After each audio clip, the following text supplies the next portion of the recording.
Olá, espero que se encontrem bem. O meu nome é Rui Santos, este é o canal Explica Tuga e aquilo que vos aguarda é a resolução da primeira fase do Exame Nacional de Matemática A do ano de 2022.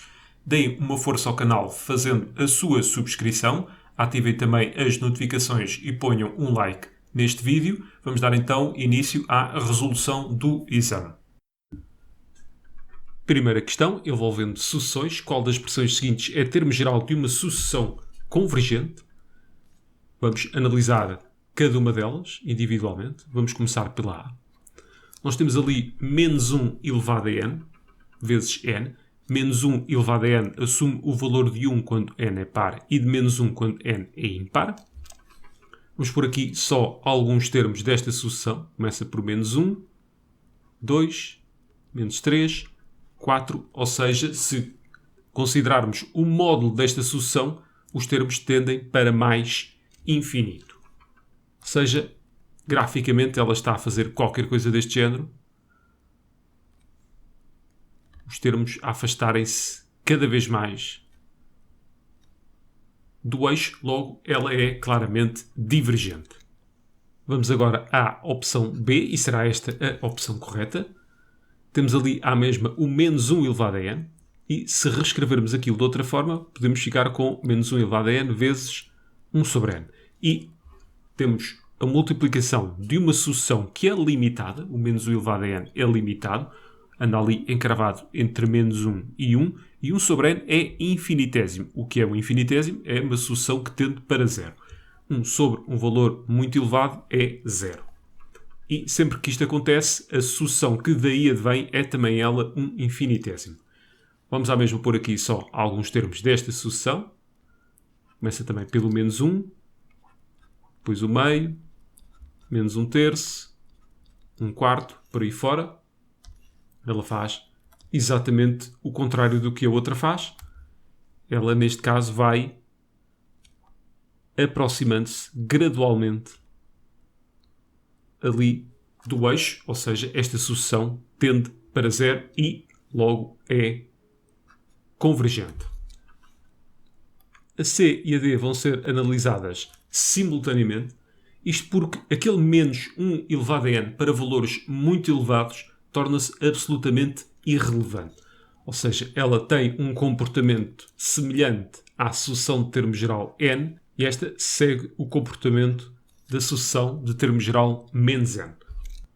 Mais uma vez vou pôr aqui a representação das duas sucessões, mas antes disso vou pôr aqui a sucessão de termo geral n e aqui a sucessão de termo geral menos n.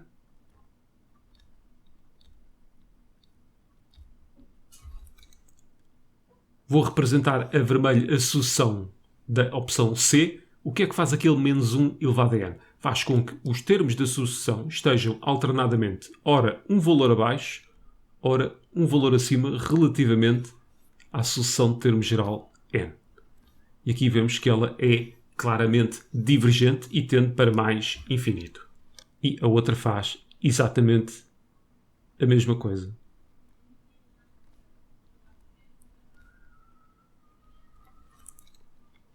E tende para menos infinito. Eu não gosto muito de falar sobre isto, mas vocês têm máquina de calcular do exame e é em desespero se vocês calcularem o U de 100, ou seja, substituir o n por 100 e depois calcularem o de 1000, ficam logo com uma boa noção se a sucessão é ou não convergente. Questão 2. A soma dos 5 primeiros termos de uma progressão geométrica de razão 2 terços é 211. Determine o quinto termo desta progressão. Eu já tirei do formulário a fórmula que nos dá a soma dos n primeiros termos de uma progressão geométrica. E neste caso nós sabemos que a soma dos 5 primeiros termos é 211. Desta forma, 211 será igual a U de 1, que é o primeiro termo da progressão. Para já não sabemos qual é, mas podemos determinar, vezes 1 menos razão elevada a n, que neste caso temos que a razão é 2/3 e o n é 5. E aqui 1 menos 2/3. Feitas as contas, 211 é igual a u de 1 vezes 211 sobre 81. E o 211 acaba por cortar. Então o 81 vai passar para o outro lado, a multiplicar, e ficamos com u de 1 igual a 81. Nós tínhamos a expressão que nos dava a soma dos 5 primeiros termos. Essa soma nós sabíamos que era 211, depois foi só substituir o n então por 5 e a razão por 2/3. Conseguimos assim determinar o u de 1. Agora temos o u de 1, temos a razão, por isso podemos chegar ao termo geral. O termo geral de uma progressão geométrica é dado por u de k vezes a razão elevada a n menos k. No nosso caso, este k será 1, porque vamos usar o u de 1 como ponto de partida. Vamos ficar com u de n é igual a u de 1 vezes razão elevada a n menos 1. Agora é só substituir. U de n há de ser igual a 81 vezes 2/3 elevado a n menos 1. E agora nós queremos o nosso u de 5. Substituindo agora o n por 5, ficamos com 81 vezes 2/3 à quarta, que dá 16. Essa é a resposta final. Este resultado também sai de forma intuitiva, mesmo que não soubessem o termo geral. Nós temos u de 1, u de 2, u de 3, u de 4, u de 5. Sabemos que este vale 81 e para chegarmos ao de 5 vamos ter que multiplicar 4 vezes a razão.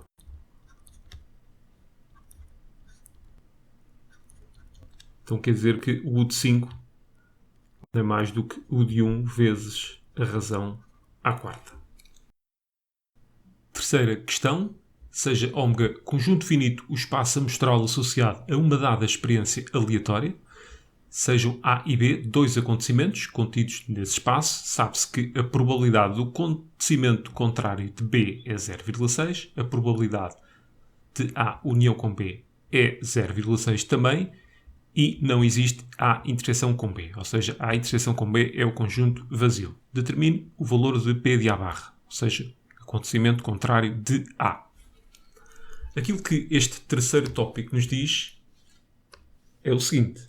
Se A e B não podem acontecer os dois ao mesmo tempo, isto porque a sua interseção é o conjunto vazio, então a probabilidade de A interseção com B será 0. Ou seja, preenchendo aqui o nosso diagrama de Venn, com o acontecimento A aqui, B aqui, ômega será o nosso universo, temos que a interseção é nula.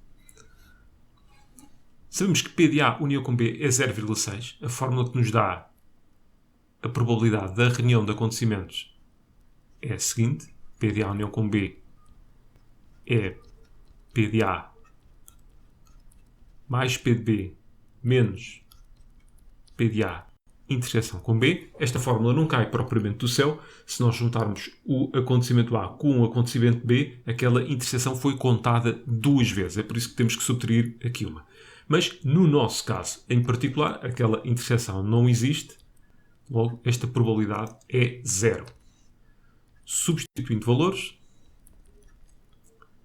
0,6 é igual a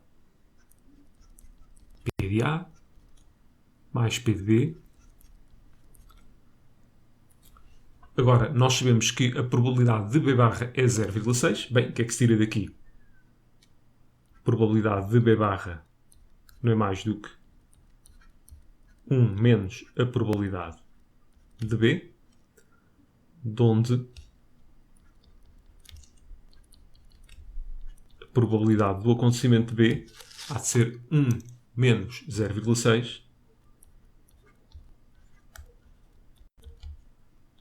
que é igual a 0,4. Vamos continuar então aqui. 0,6 é igual a P de A mais 0,4, de onde P de A é igual a 0,6 menos 0,4, o que dá 0,2, mas nós não queremos o P de A, queremos o acontecimento contrário de A. P de A barra não é mais do que 1 menos P de A, 1 menos 0,2, o que dá 0,8. Resposta correta, resposta D. Pergunta 4. O semáforo é um jogo matemático em que se usa um tabuleiro retangular de 3 por 4 casas e se dispõe de peças verdes, peças amarelas e encarnadas. As peças da mesma cor são iguais. Na figura 1 está representado um tabuleiro do jogo semáforo cujas casas foram numeradas de 1 a 12. Pretende-se colocar duas peças no tabuleiro, uma por cada casa, de modo a obter uma configuração colorida. Para o efeito, dispõe-se de várias peças de cada cor. O que é uma configuração colorida? Considera-se uma configuração colorida o resultado da colocação de duas peças no tabuleiro. Duas configurações coloridas são diferentes se diferirem nas casas ocupadas pelas peças usadas ou na cor dessas peças. A expressão seguinte permite determinar o número de configurações coloridas diferentes que é possível obter. Explique, no contexto descrito, cada parcela desta expressão. Voltando à configuração colorida, em que medida é que elas podem ser diferentes? São diferentes se diferirem nas casas ocupadas. Bem, mas nós vamos colocar duas peças no tabuleiro, uma por cada casa, por isso já está garantido.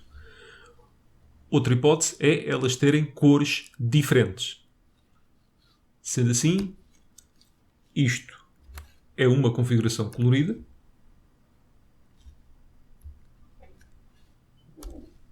E isto é também uma configuração colorida. Apesar das casas ocupadas serem as mesmas, a questão das cores é diferente. Cada uma destas parcelas dirá respeito a cada um destes tipos de configurações coloridas. Uma com peças da mesma cor e outra com peças de cor diferente. Então, quantos tipos de configurações temos deste género, com peças de cor igual? Vamos agarrar nas cores que temos disponíveis, que são 3, e vamos escolher uma. E, ao escolhermos uma, seria indiferente usar combinações ou arranjos. Isto dá 3. De seguida, das 12 casas que temos disponíveis, vamos escolher 2 para serem ocupadas por essas peças. Porquê combinações e não arranjos? Porque não interessa a ordem. Eu não gosto muito desta expressão do interessa ou não interessa a ordem. Eu prefiro ver as coisas da seguinte forma. Aquilo que nós estamos a distribuir, que são aquelas duas peças verdes, se trocarmos um elemento com o outro, origina uma configuração idêntica. Daí o uso de combinações.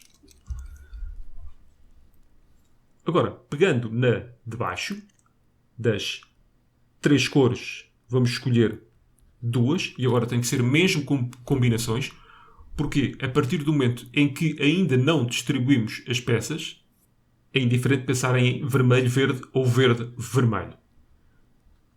Agora, vamos distribuir essas duas peças. Temos 12 casas disponíveis e aqui vamos ter de usar arranjos. Ou seja, das 12 casas disponíveis vamos escolher 2, mas lá está. A troca de um elemento com outro resulta numa configuração diferente. Então, arranjos em detrimento das combinações. Resumindo, e vocês teriam de responder a isto por escrito, aquele 3 resulta da escolha de uma daquelas 3 cores que tínhamos disponíveis e depois este 12 combinações 2 é a distribuição de 2 peças da mesma cor pelas 12 casas disponíveis. E lembrar que a troca de um elemento com outro resulta numa configuração idêntica, daí o uso de combinações. Este 3 combinações tem a ver com o seguinte: nós tínhamos 3 cores disponíveis, das quais escolhemos 2 combinações, porque a partir do momento em que ainda não distribuímos as peças, a ordem das cores é indiferente. Depois das 12 casas disponíveis, vamos escolher 2 arranjos em vez de combinações, porque a troca de um elemento com o outro resulta numa configuração diferente.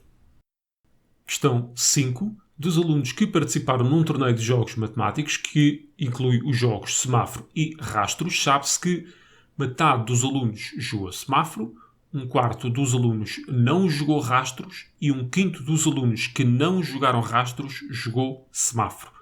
Determine a probabilidade de um aluno que participou no torneio escolhido ao caso não ter jogado semáforo e ter jogado rastros. Apresente o resultado na forma de fração irredutível. Bem, neste momento, a primeira coisa a fazer é dar nomes aos acontecimentos. O acontecimento S será jogar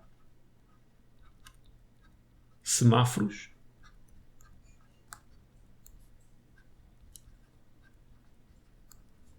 E o acontecimento R, jogar rastros. Passo seguinte é converter em linguagem matemática a informação que nos é dada nestes 3 tópicos. Metade dos alunos jogou semáforo. Bem, uma das dificuldades muitas vezes é perceber se estamos perante uma probabilidade condicionada ou uma probabilidade dita normal. Reparem que aqui aparece metade dos alunos. Isto refere-se a todo o universo de alunos, logo é simplesmente PDS.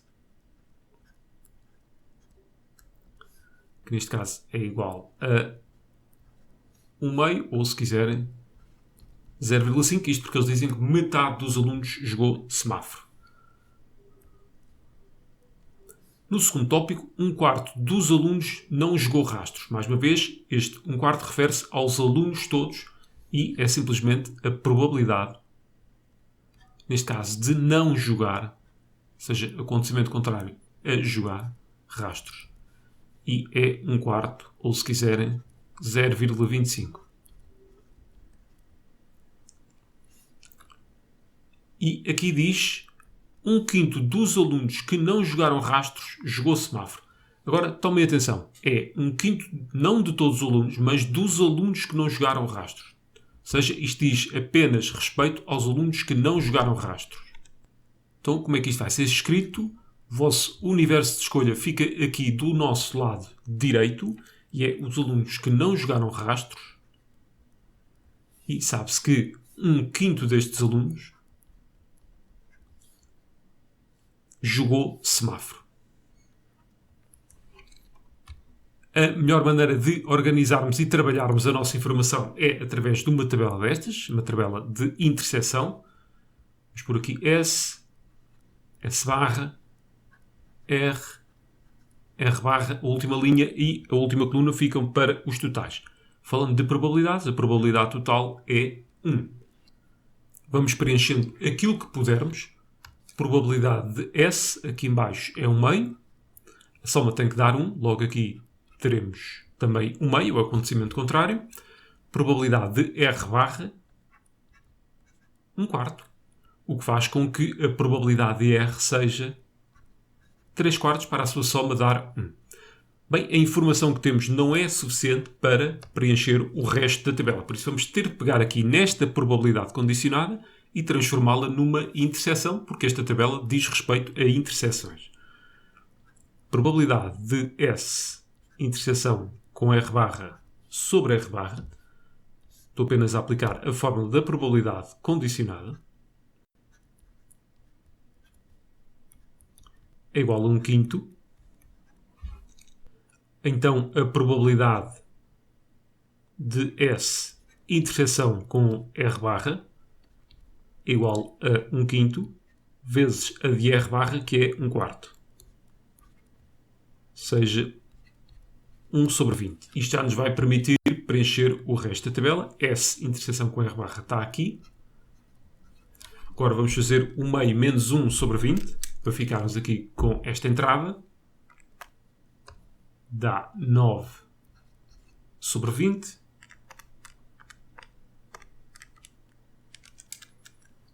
Aqui, a soma deste com este tem que dar 3 quartos, ou seja, vamos ficar aqui com 3 décimos.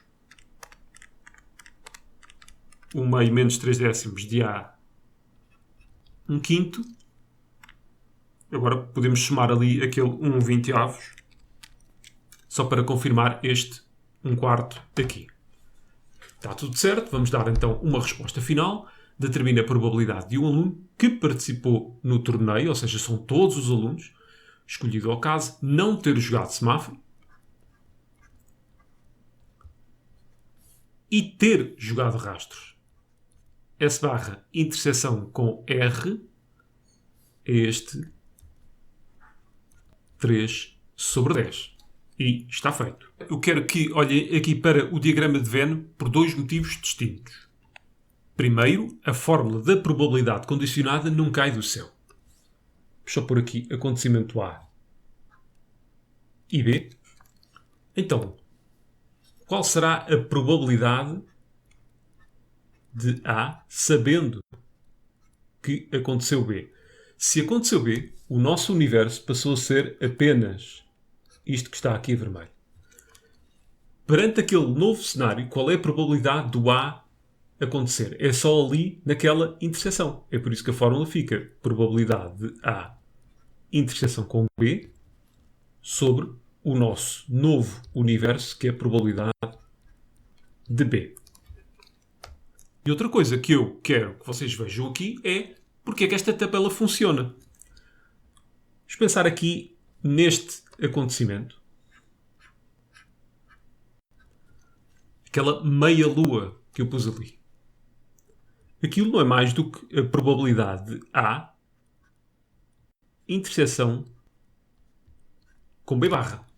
É a probabilidade do A acontecer e do B não acontecer simultaneamente. E, se olharmos bem, é não mais nem menos do que a probabilidade do A menos aquela interseção. Podemos reescrever assim.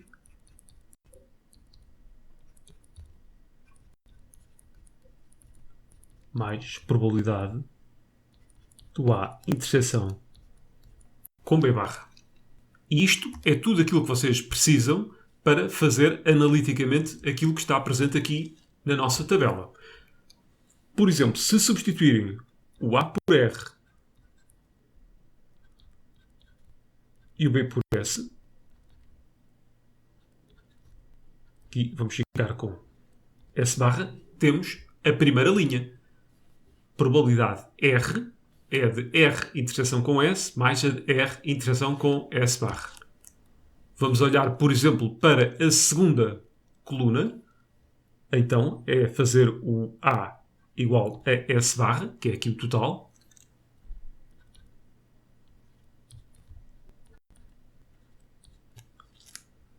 E o R será o nosso B, que aqui terá de ficar R barra. Probabilidade de S barra é de S barra interseção com R mais a de R barra interseção com S barra.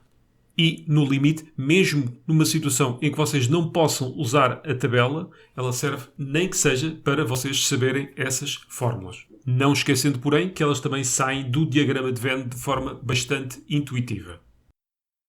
Questão 6. Na figura 2 está representado em referencial ortonormado ao XYZ um cone reto de vértice V e base de centro no ponto A.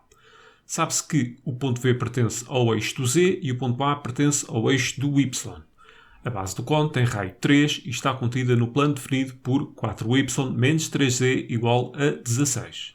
Na 6.1, qual das seguintes equações define um plano perpendicular ao plano que contém a base do cone e que passa no ponto de coordenadas 1, 2, menos 1? Bem, primeira coisa, um plano fica definido a partir de um vetor normal a esse plano, ou seja, normal igual a perpendicular, e um ponto. Olhando para a equação cartesiana de um plano, que terá sempre este aspecto, ax mais by mais cz mais D igual a 0. Esse vetor normal não é mais do que o vetor de coordenadas A, B, C. Ou, na verdade, qualquer vetor que seja colinear com este. Se o vetor ABC for aquele N, este também serve como vetor normal e, naturalmente, este também serve como vetor normal. Eles falam aqui num plano perpendicular a este plano. Vamos aqui desenhá-lo.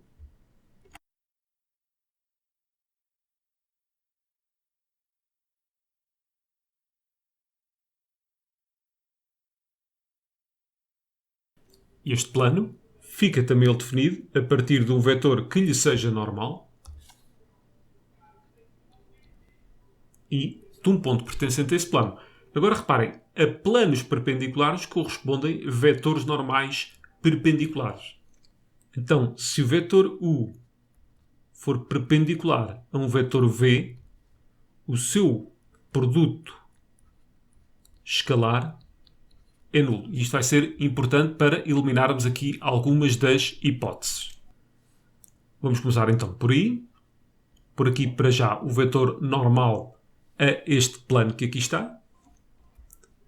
Reparem que não existe ali o x, por isso o seu fator é 0.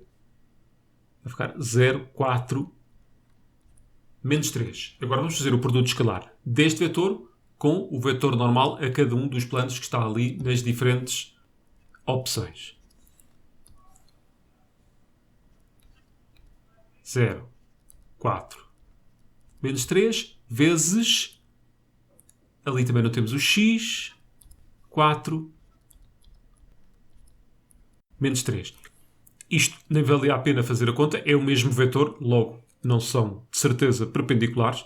De qualquer das formas, aproveito para explicar como se faz o produto escalar. É a multiplicação coordenada a coordenada, ou seja, 0 vezes 0 que dá 0, 4 vezes 4 que dá 16, menos 3 vezes menos 3 que dá 9, isto é igual a 25 e diferente de 0. Vamos ver agora a opção B, aqui sempre o mesmo vetor, 3, 4, 1, 0 vezes 3 dá 0, 4 vezes 4 dá 16, menos 3 vezes 1 dá menos 3, dá 13, também não é 0, já eliminamos a A e já eliminamos a B. Vamos agora aqui à opção C. Não tem o x, por isso é 0, 3, 4. 0 vezes 0 dá 0, 4 vezes 3 dá 12, menos 3 vezes 4 dá menos 12. Dá 0. Então, estes dois vetores são perpendiculares, por isso é candidato.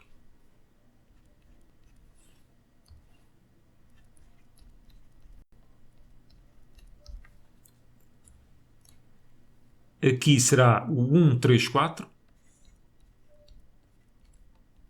0 vezes 1 dá 0. 4 vezes 3 dá 12.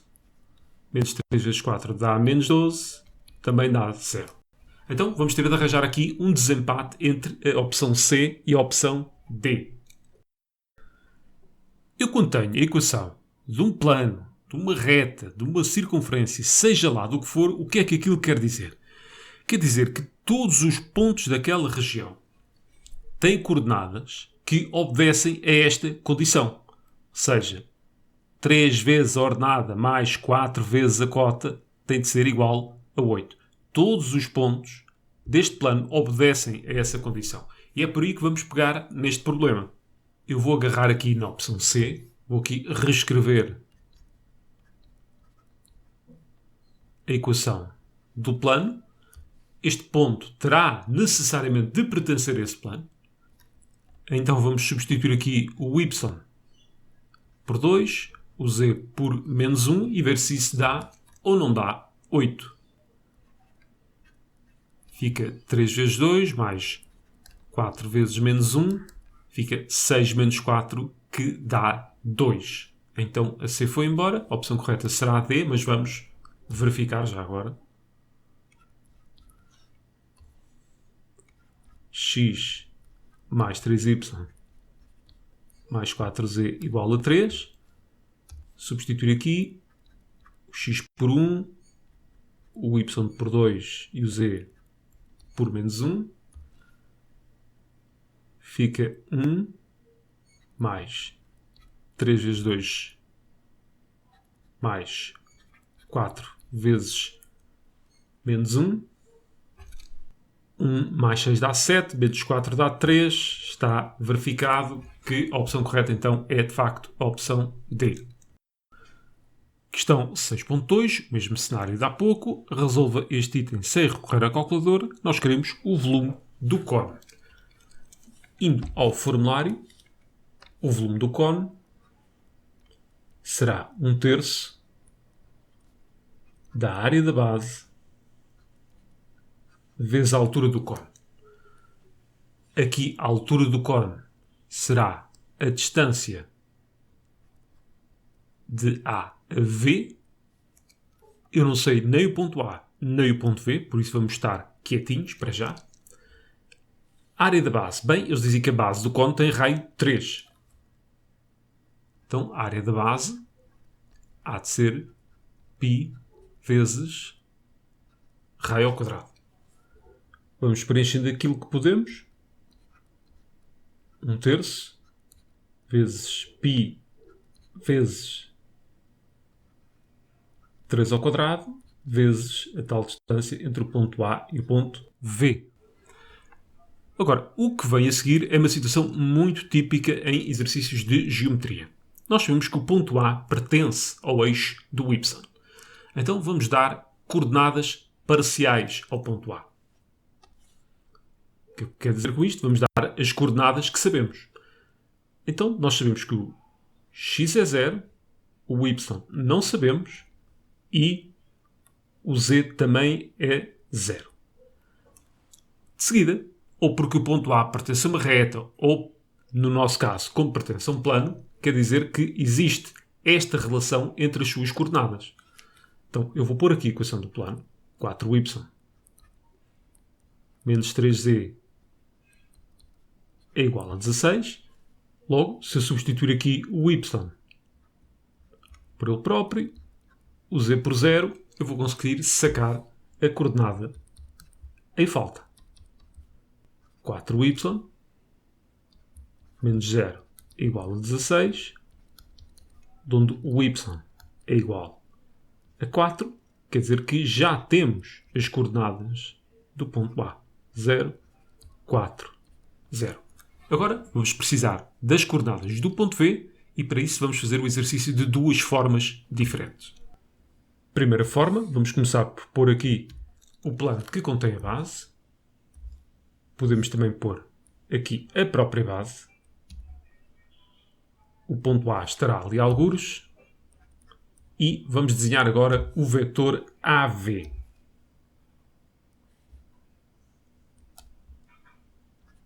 Com o ponto V ali em cima.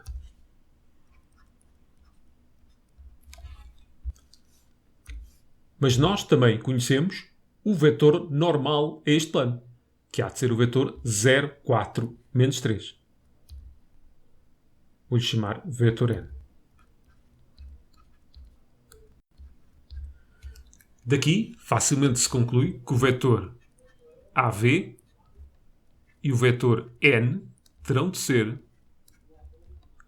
colineares.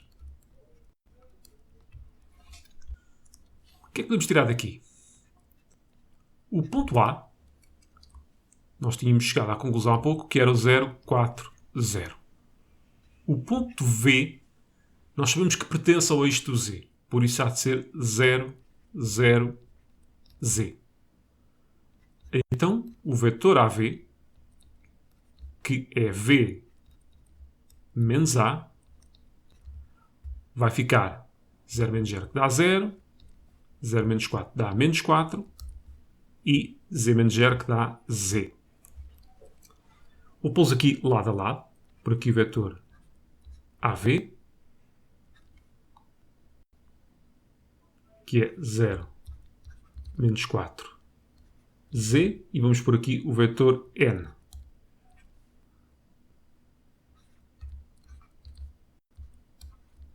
Se dois vetores são colineares, quer dizer que se pode obter um multiplicando o outro por uma constante.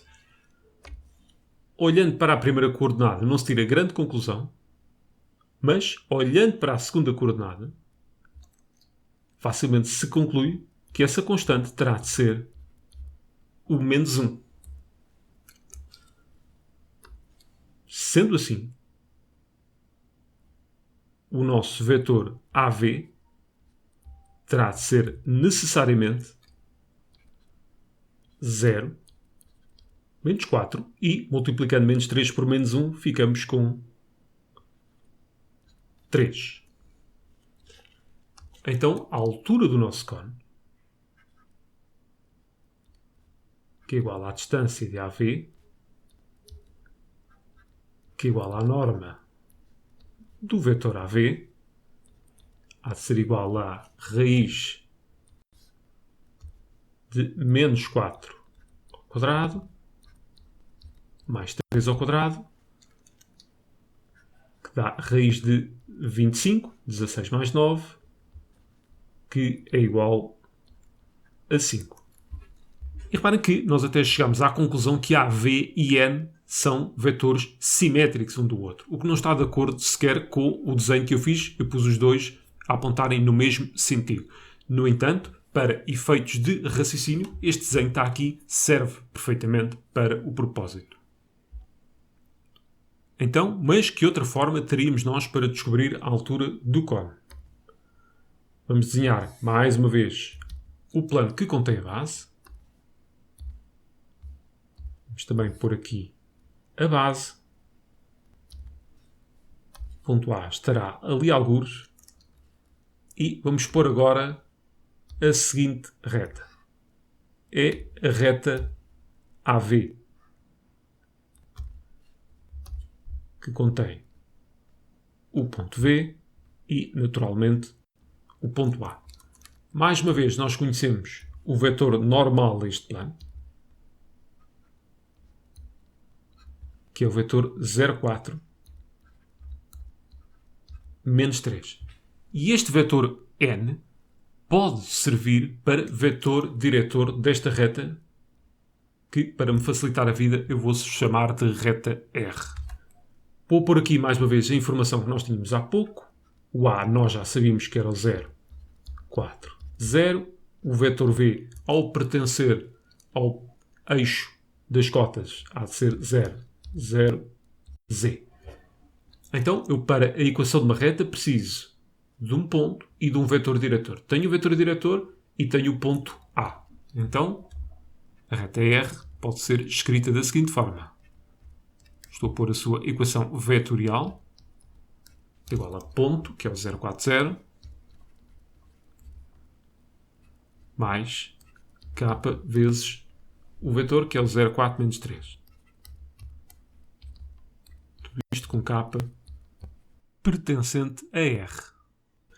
Vamos trabalhar agora com as paramétricas. X, Y, Z. É trabalhar coordenada a coordenada. X igual a 0 mais k vezes 0, ou seja, é 0. O Y é 4 mais 4k. E o Z é 0 menos 3k. K pertencente a R. Estas são as equações paramétricas, em que o k pode ter qualquer valor. Agora vamos em concreto ao nosso ponto V, que tem coordenadas 0, 0, Z, em que o valor de k há de ser um valor em concreto. Aqui ficamos com 0 igual a 0, não se tira grande conclusão daqui. 4 mais 4k, e aqui Z igual a menos 3k. Mas, agora, a partir da segunda equação, se tira facilmente a conclusão que o k terá de ter o valor de menos 1. Substituindo então o k por menos 1, ficamos com 0. Aqui confirma aquilo que já sabíamos, fica 4 menos k que dá 0. E menos 3 vezes menos 1 dá 3, ou seja, as mesmas conclusões que tiramos há pouco. São estas as coordenadas de V. Logo, a altura, que era a distância de A a V, desta vez vamos fazer com distância entre dois pontos, fica 0 menos 0 ao quadrado, mais 4 menos 0 ao quadrado, mais este valor fica 0 menos 3 ao quadrado. Dá raiz de 25, que é 5. Usei apenas a fórmula da distância entre pontos. Vamos dar uma conclusão a isto. O volume do cone é 1/3 vezes a área da base, que era π, vezes 3 ao quadrado, vezes a altura, que nós chegamos à conclusão que era 5. Aqui este corta com este. Vamos ficar com 15π unidades de volume, se quiserem. Vamos resumir muito rapidamente aquilo que foi feito. Nós conhecíamos 2 das 3 coordenadas do ponto A, isto pelo facto de ele pertencer ao eixo do Y, e sabíamos que ele pertencia ao plano onde está contida a base. Sendo assim, conseguimos determinar as coordenadas do ponto A. Faltavam-nos as coordenadas do ponto V para termos a altura do nosso cone. Uma das conclusões a que chegámos foi que o vetor AV teria de ser colinear com o vetor perpendicular ao plano que contém a base, e com isso conseguimos determinar as coordenadas do vetor AV. Do segundo método fizemos de maneira diferente. Nós determinámos a equação da reta AV, reta a qual pertence o ponto V. Mesmo só conhecendo 2 coordenadas, foi o suficiente para descobrirmos a coordenada em falta e fazermos depois a distância do ponto V ao ponto A. E chegamos então ao volume de 15π. Questão 7. Na figura 3 está representada em referencial ortonormado ao xy a circunferência de equação x mais 2 ao quadrado mais y menos 1 ao quadrado igual a 9. C é o centro da circunferência. Bem, daqui podemos concluir já que as coordenadas de C, olhando aqui para a equação da circunferência, são menos 2, 1. E já agora o raio, raiz de 9, que é igual a 3. A e B são 2 pontos da circunferência. O arco de circunferência AB tem comprimento 2π, o comprimento desta linha, que está aqui mais a cheio. Determine o valor do produto escalar CA-CB. Bem, CA-CB corresponde ao produto da norma de CA, norma de CB, cosseno de alfa. Bem, quem será este alfa? Vou representar aqui os 2 vetores em causa. CA, CB, o nosso ângulo alfa é este aqui. E olhando também para a figura, a norma de CA, que é igual à norma de CB, que é igual ao raio da circunferência, por sua vez é igual a 3. A dificuldade prende-se agora apenas com a questão do ângulo. Nós temos aqui, vindo do formulário, a fórmula que nos dá o comprimento de um arco de circunferência em função do seu ângulo, que está em radianos. Então, neste caso, nós sabemos que alfa vezes raio tem que dar o comprimento daquele arco, que é 2π. O raio é 3, vamos ficar com 3α igual a 2π, ou seja, um ângulo alfa de 2π sobre 3. mesmo não usando a fórmula, isto também sai de forma bastante intuitiva. Se aquele alfa tiver 2π, então aquele arco é o perímetro da circunferência. Então, a 2π corresponde um comprimento de arco que é igual ao perímetro. Perímetro, que por sua vez é 2π vezes raio, que é 3. Então, para que o comprimento seja 2π, e aqui do meu lado direito tenho os comprimentos, qual será o ângulo alfa? Temos aqui este corte e vamos ficar exatamente com o mesmo ângulo alfa de 2π sobre 3. Resta-nos determinar o cosseno desse ângulo e para isso dá mais jeito de pensar nele como sendo π menos π sobre 3. Quem tiver mais dificuldade em fazer isto pode fazer o seguinte. Põe aqui o denominador 3. Qual é o múltiplo de 3 mais próximo de 2? É o próprio 3. Então escrevo aqui 3π. Agora é só pensar o que é que eu tenho de somar ou subtrair aqui para dar 2π. Tenho que subtrair π. Simplificando, dá exatamente aquilo que temos ali em cima. π menos π sobre 3. Agora é só chegarmos aqui ao nosso círculo trigonométrico. Vamos aqui assinalar o ângulo de 2π sobre 3 e o seu primo do primeiro quadrante, que é π sobre 3. O cosseno de 2π sobre 3 é lido aqui, que corresponde ao simétrico do cosseno de π sobre 3, que é lido ali. Então, cosseno de 2π sobre 3 não é mais do que menos cosseno de π sobre 3, que é igual a menos o meio. Voltando aqui, vamos ficar com 3 vezes 3 vezes menos o meio, ou seja, menos 9 meios, e está despachada esta pergunta. Próxima questão é a 8.1. Seja f a função de domínio r excepto menos 2, definida por aquela função por ramos que ali está, averigue se a função f é contínua em x igual a 2. X igual a 2 é exatamente o ponto de divisão dos ramos. Vamos ter de calcular o limite à esquerda, o limite à direita e o valor da função no ponto. Se estas três coisas forem iguais, a função é contínua. Caso não sejam, a função é descontínua. Vamos começar pelo limite quando o x tende para 2 mais df de x, que diz respeito ao ramo que está em cima. Não é nenhum tipo de indeterminação. Vamos ficar com e elevado a 2 menos 2, ou seja, é levantado a 0. Cá de dar 1 sobre 2 mais 2, que dá 4. E temos então aqui o nosso primeiro limite.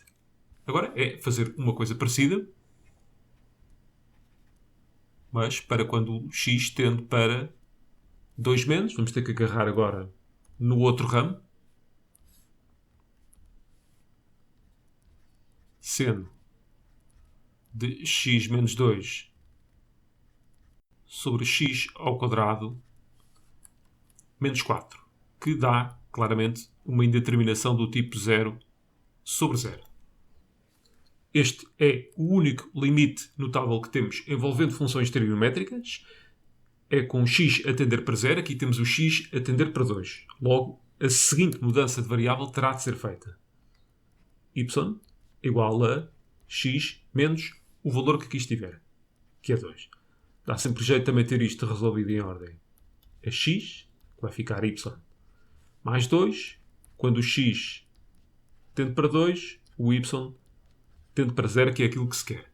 Agora, eu vou aguardar um bocadinho mais a mudança de variável, porque eu olho aqui para baixo e vejo o caso notável. X menos 2, x mais 2, igual a x ao quadrado menos 4. Porque se eu fizer já a mudança de variável, eu vou ter que substituir aquele x por y mais 2 e tenho ali o caso notável para resolver. É preferível então aguardar um bocadinho mais. Vai ficar limite, ainda com o x a tender para 2 menos. E aqui vou guardar aquilo que vou precisar, que é seno de x menos 2. E vou guardar aqui o x menos 2. O outro vai parar a outro limite. E neste limite que estou agora a escrever, eu nem sequer vou fazer a mudança de variável. Vai ficar 1 sobre x mais 2. Fazendo a mudança de variável ao limite que está aqui à esquerda, vai ficar limite, quando o y tende para 0. Por vezes é preciso ver se ele tende para 0 menos ou 0 mais. Neste caso não vai ser preciso. Temos ali x menos 2, que é o próprio y, ou seja, sendo y sobre y, que é o limite notável, vezes, ora, o que é que sobreviveu daqui? 1 sobre, substituindo ali o x por 2, 4. O limite notável dá 1, vezes 1 quarto, que é igual a 1 quarto. O f de 2 também é 1 quarto. É exatamente o mesmo cálculo que fizemos aqui.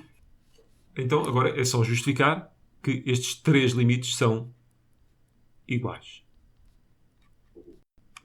Limite, quando o x tende para 2 mais, f de x, f de 2, e o limite, quando o x tende para 2 menos de f de x, logo é contínua a nossa função. 8.2, a mesma função do que a anterior, estuda a função f quanto à monotonia e quanto à existência de extremos relativos no intervalo de menos infinito a menos 2, ou seja, ramo de cima, e determine esses extremos, caso existam, na sua resposta apresenta os intervalos de monotonia. Vamos então a isso. Vamos ter de calcular o f' de x, nesse intervalo, que diz respeito à função que está em cima. É levantado a 2 por x mais 2. Vamos ter de fazer a derivada do quociente, cuja fórmula de calcular está no formulário, mas para quem trabalhou o suficiente já a sabe de cor. É derivada da de cima, vezes o denominador, menos o numerador e derivada do denominador sobre aqui este denominador ao quadrado. Continuando.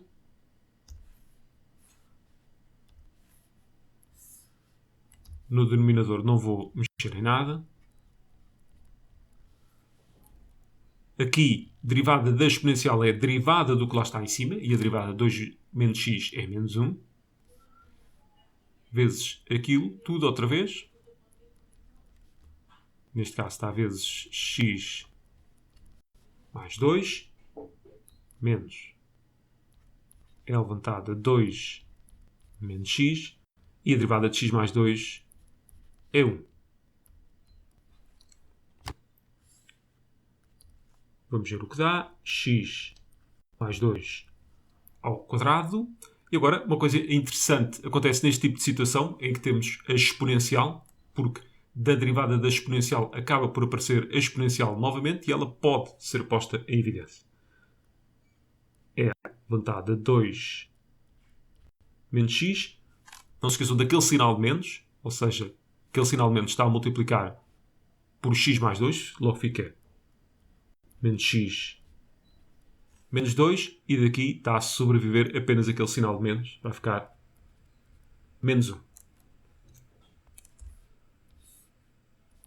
Continuando, aqui x mais 2 ao quadrado, aqui é levantado a 2 menos x e aqui menos x menos 3.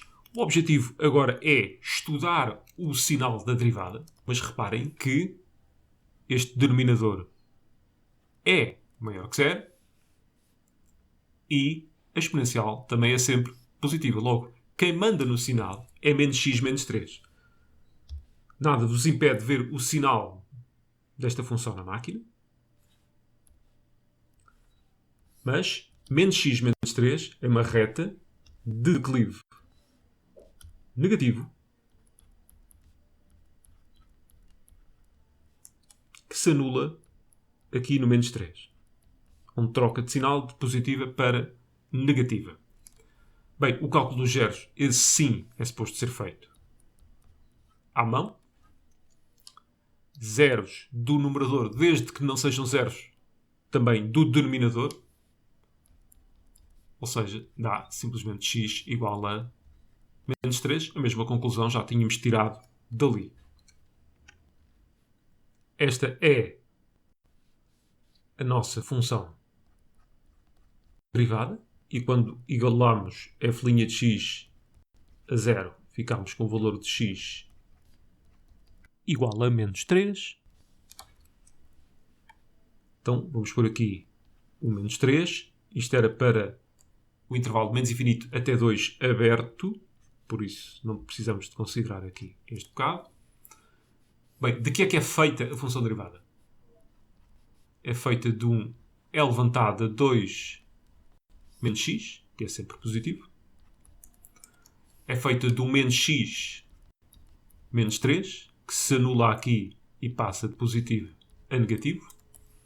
E é feita de um x mais 2, que por estar ao quadrado também é sempre positivo. Logo, a nossa função f' de x é positiva, que é 0, e aqui é negativo. Logo, o gráfico da função f, crescente, o máximo aqui, decrescente. O zero da derivada é suposto ser feito à mão. A questão dos sinais pode ser vista na máquina. Logo, estas 3 primeiras linhas eram escusadas. Vocês podiam pôr esta função na máquina e viam diretamente a variação do sinal. Bem, o que é que nos falta? Falta-nos ver quanto é que é o f de menos 3. Fica levantada 2 menos 3 sobre menos 3 mais 2, ou seja, menos e à quinta. E isto é o máximo da função naquele intervalo. E agora ela é crescente no intervalo de menos infinito até menos 3 fechado. E é decrescente entre menos 3 fechado e o 2 tem que ficar aberto porque não pertence ao intervalo. Então, temos o intervalo onde ela é crescente, decrescente, e sabemos que o máximo, já agora relativo, é menos e à quinta. Questão número 9. Na figura 4 está representado um cabo suspenso pelas suas extremidades em 2 postes iguais, distanciados 10 metros entre si. Os postes estão instalados perpendicularmente ao solo, num terreno plano e horizontal. O ponto do cabo mais próximo do solo é equidistante dos 2 postes. Estamos a falar aqui deste ponto.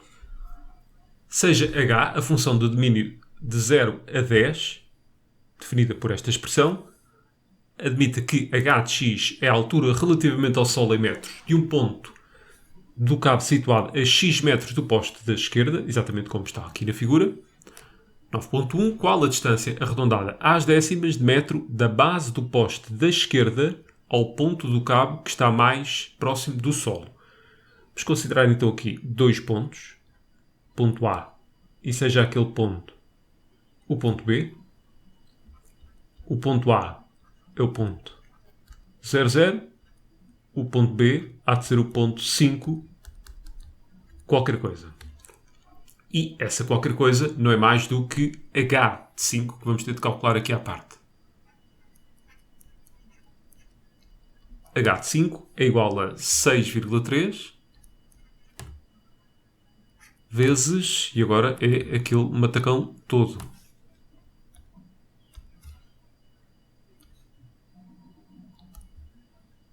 5 menos 5 sobre 12,6 mais E elevado a 5 menos 5 sobre 12,6 menos 7,6. Isto vai dar 6,3. Aqui temos E elevado a 0 que dá 1 mais E elevado a 0 que também dá 1. Então vai ficar vezes 2 menos 7,6 que vai dar 5 metros. Então, atualizando aqui a informação, o ponto B é o ponto 5, 5. Agora podemos usar ou a fórmula da distância entre pontos ou, em alternativa, a norma do vetor AB, é completamente indiferente. Eu vou fazer a norma do vetor AB. O vetor AB, que não é mais do que B menos A, ou seja, vetor de coordenadas 5, 5. E agora a norma desse vetor, que é o valor que nos pedem, que não é mais do que a distância de AB, é igual a raiz quadrada 5 ao quadrado mais 5 ao quadrado, o que dá raiz de 25 mais 25, que é a raiz de 50, que dá 7,1 metros. Resposta correta, resposta A. 9.2, a mesma situação de há pouco. Para um ponto do cabo situado a d metros do poste da esquerda, verifica-se que, diminuindo 50% essa distância, a altura relativamente ao Sol diminui 30 cm. Determine, recorrendo à calculadora, o valor D, sabendo-se que esse valor existe e é único. Não justifique a validade do resultado obtido na calculadora. Na sua resposta, apresente uma equação que lhe permita resolver o problema, reproduza no referencial o ou os gráficos das funções visualizados da calculadora que lhe permitem resolver a equação, e o arredondamento deve ser feito às centésimas. Vamos imaginar aqui um cenário possível. Vamos imaginar que a resposta correta é 8.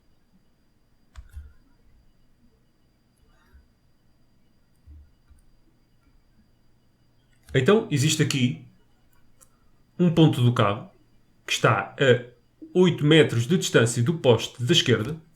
Agora vamos diminuir em 50% esse valor. Passaria a ser 4.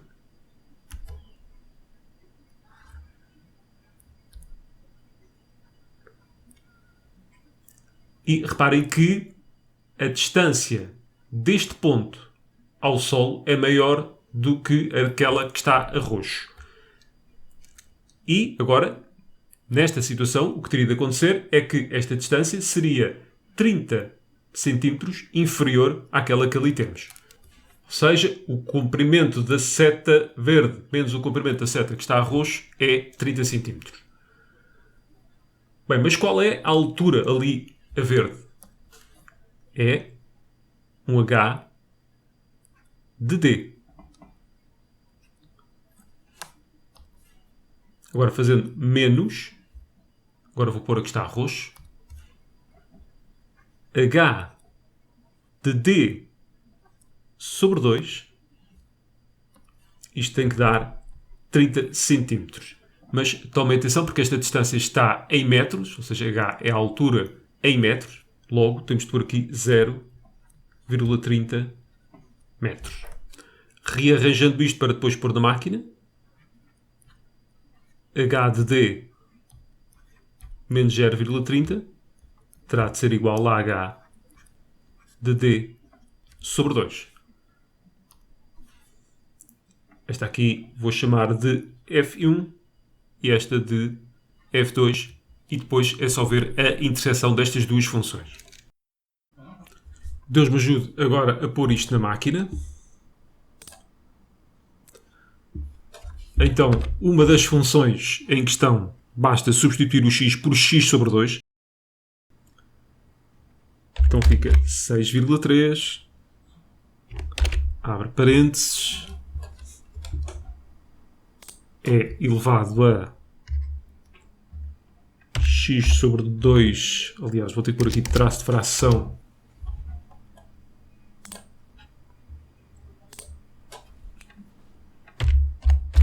x sobre 2 menos 5, em baixo 12,6,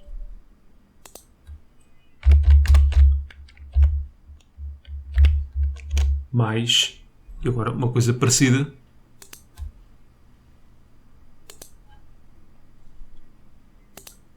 vai ficar 5 menos x sobre 2 sobre 12,6.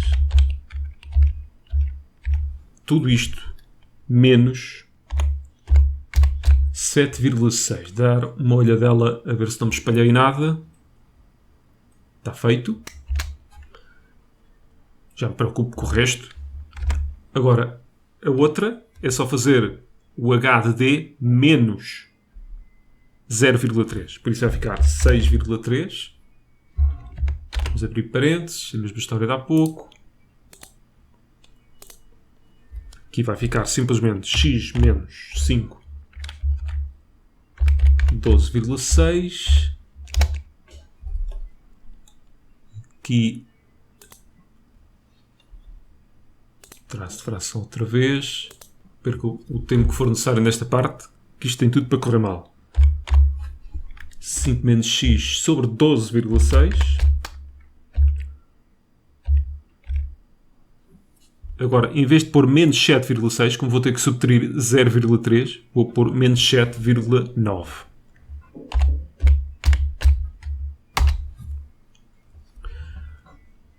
Bem, valores de x negativo, a esquecer. Distâncias ao solo negativas, também a esquecer. Aqui, 0 e 10, já era aquilo que se queria. Já estou a ver ali a interseção.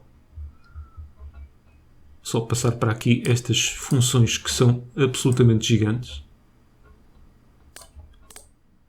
Está ali então o nosso ponto de interseção, do 5 para a frente, que era aquilo que tínhamos falado. Menu, analisar gráfico, interseção, esquerda, direita.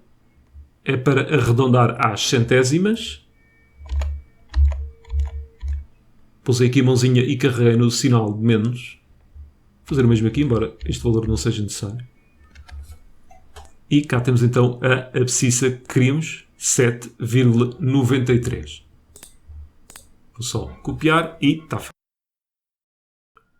Temos aqui aquilo que saiu da máquina, ou seja, as coordenadas do ponto de interseção dos dois gráficos com o devido arredondamento às centésimas, mas a resposta final deve ser com arredondamento às décimas, ou seja, d igual a 7,9 metros. E no contexto do problema só faria sentido um valor d superior a 5 metros, porque reparem que a distância do cabo ao solo diminui nos primeiros 5 metros. Logo, ao diminuirmos em 50% esse valor, daria um valor mais alto. Questão 10. Na figura 5 estão representados no plano complexo os afixos de 5 números complexos. O ponto A pertence ao semi-eixo real positivo. Os pontos B e C pertencem ao semi-eixo real negativo. E, por fim, o ponto D pertence ao semi-eixo imaginário negativo. O ponto W é o afixo de um número complexo W, tal que a sua parte imaginária e a sua parte real são simétricas, sendo que a parte real é maior do que 1. Qual dos pontos seguintes pode ser o afixo de um número complexo dado por menos i vezes o quadrado de W? Vamos então escrever aqui o W na forma algébrica. A partir do momento em que a sua parte imaginária e a parte real são simétricas, vamos podê-lo escrever assim: A menos AI. isto com um A maior que 0. E eu aqui tento sempre respeitar o quadrante onde estou, considerando sempre um A positivo. O que é que eu quero dizer com isto? Vamos imaginar aqui um número complexo neste quadrante, no segundo quadrante. Então eu iria escrevê-lo como sendo menos A mais B. Isto considerando um A positivo e um B, também ele, positivo. Isto seria bem melhor do que imaginá-lo como sendo A mais B, sendo que aqui tinha que ter o cuidado de dizer que o A era negativo e o B positivo. Isto porque, a seguir, nós vamos aplicar aqui uma série de transformações àquele número complexo e depois é preciso identificá-lo no plano complexo. E isso é muito mais fácil se considerarem sempre os A's e B's positivos. Vamos então fazer isto que aqui está. Menos I vezes A menos AI ao quadrado. Menos I, aqui vamos aplicar o caso notável, quadrado do primeiro, menos o dobro do primeiro pelo segundo, vai ficar 2 ao quadrado I, mais o segundo termo ao quadrado.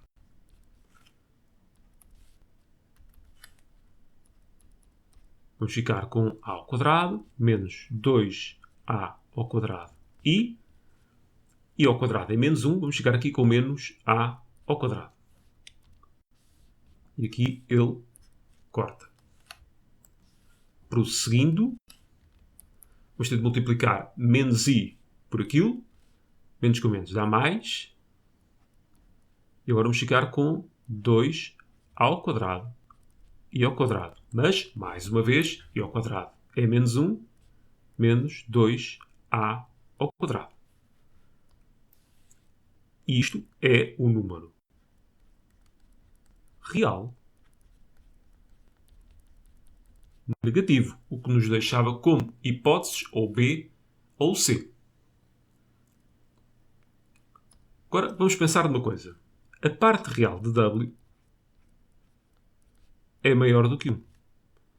Ou seja, o nosso A, além de positivo, é maior que 1. Então daqui podemos tirar a seguinte conclusão. O módulo de A é seguramente menor do que o módulo de menos 2A ao quadrado a partir do momento em que o A é maior que 1.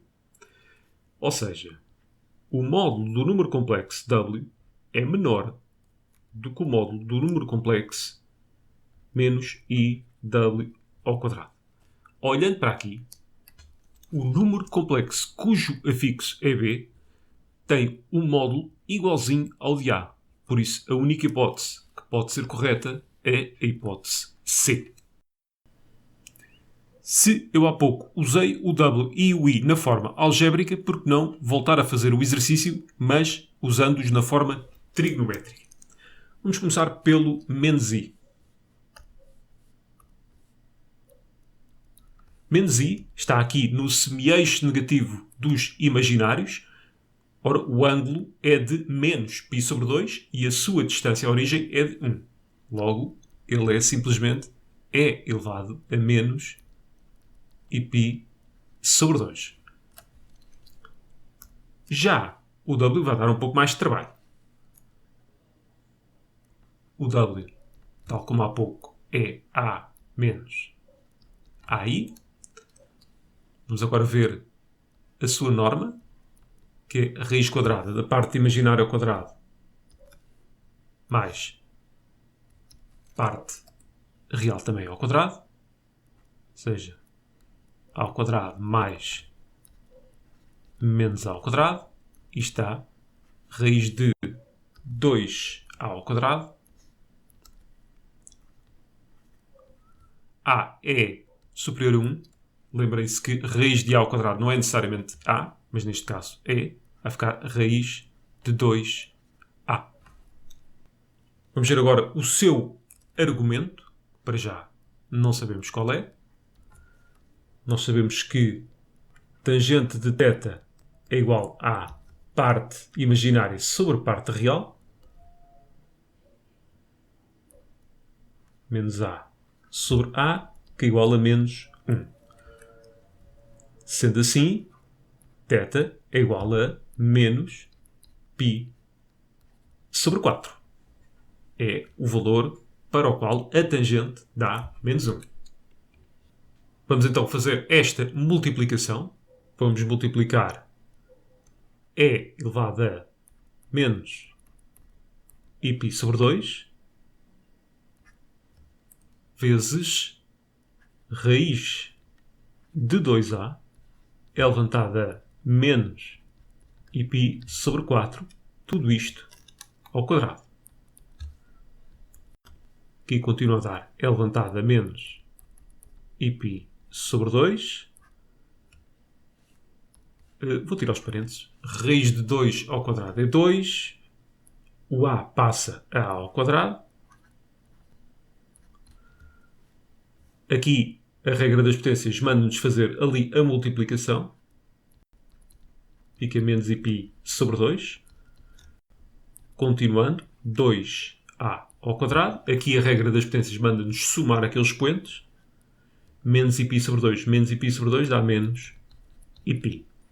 Um argumento de menos π coloca-nos aqui no semi-eixo negativo dos reais e, pelas mesmas razões que apresentámos há bocado, a resposta correta é a C. Questão 11. Resolva este item sem recorrer à calculadora. Considera em C, conjunto dos números complexos, a equação que ali se apresenta. Determine o número complexo que é a solução da equação e cujo fixo no plano complexo pertence ao terceiro quadrante. Apresente o resultado na forma A mais BI. A partir do momento em que eu tenho aquele número complexo elevado a 6, eu mais tarde ou mais cedo vou ter de usá-lo na forma trigonométrica. O que me coloca duas hipóteses neste momento. Ou eu trato do numerador e denominador em separado, converto-os na forma trigonométrica, faço as minhas continhas todas, ou então faço este quociente ainda na forma algébrica e depois o resultado final passo para a trigonométrica. Vou optar pela primeira opção. Vamos considerar aqui o meu Z1 menos raiz 3 mais I. Vamos fazer o seu módulo, que é raiz quadrada de menos raiz 3 ao quadrado, que dá 3, mais a parte imaginária ao quadrado, que dá 1. Vamos pensar agora no seu argumento. Tangente de θ igual à parte imaginária sobre a parte real. 1 sobre menos raiz 3, o que me obrigaria a multiplicar em cima e em baixo por raiz 3, o que dá menos raiz 3 sobre 3. Isto deixava-me aqui duas hipóteses. Ou eu estava aqui com um ângulo de menos π sobre 6, ou aqui de π menos π sobre 6. Temos de olhar agora para a sua versão original, em que a parte real é negativa, a parte imaginária é positiva, então tem de ser aquele, o argumento é de π menos π sobre 6, ou seja, 6 sobre 6 menos 1 sexto dá 5π sobre 6. O raiz de 2i está aqui no semi-eixo positivo dos imaginários e a sua distância, a origem é de raiz de 2, por isso raiz de 2i escrito na forma trigonométrica vai ficar raiz de 2. Ora, o argumento lá em cima é de π sobre 2. E π sobre 2. Sim, está correto. O Z1, não cheguei aqui a pôr ele na sua versão final, fica 2 elevantado a I 5π sobre 6. Este posso chamá-lo de Z2. E agora aquilo que eu vou ter que fazer é Z1 sobre Z2. Vamos então a isso. Aqui temos 2 elevado a i 5π sobre 6. Aqui raiz 2 elevado a i π sobre 2. Ali por causa da questão do 2 e do raiz 2 vou ter que multiplicar em cima e em baixo por raiz 2.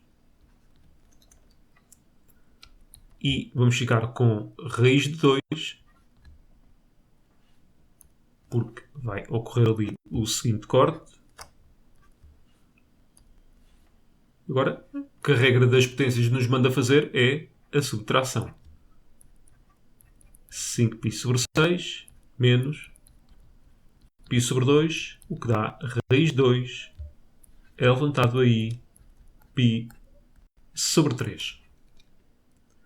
Este número complexo é aquele número complexo que agora vamos ter de elevar a 6. Raiz de 2 à sexta dá 8. E aqui vamos ter que multiplicar por 3. Fica e elevado a i. 6 a dividir por 3 é 2. Ou se quiserem, simplesmente 8. Mas eu até vou pôr assim. É elevado a i 0. 0 também é um argumento possível. Então o que é que temos para resolver? Z ao cubo igual a 8 elevado a i0. Eu sinceramente não gosto de usar a fórmula da raiz cúbica. Creio que é muito melhor fazer o seguinte. Vamos pensar que z é igual a 1 ρ elevado a iθ, por sua vez está elevado ao cubo, e vai ter de igualar 8 elevado a i0. Vamos ainda pôr assim, ρ ao cubo, vamos pôr aqui o equivalente, ρ ao cubo elevado a i 3θ, vai ter de igualar 8 elevado a i0. E agora é só uma questão de igualarmos os módulos e os argumentos. ρ ao cubo tem de dar 8. Lembrem-se que ρ é um número real, necessariamente. E 3θ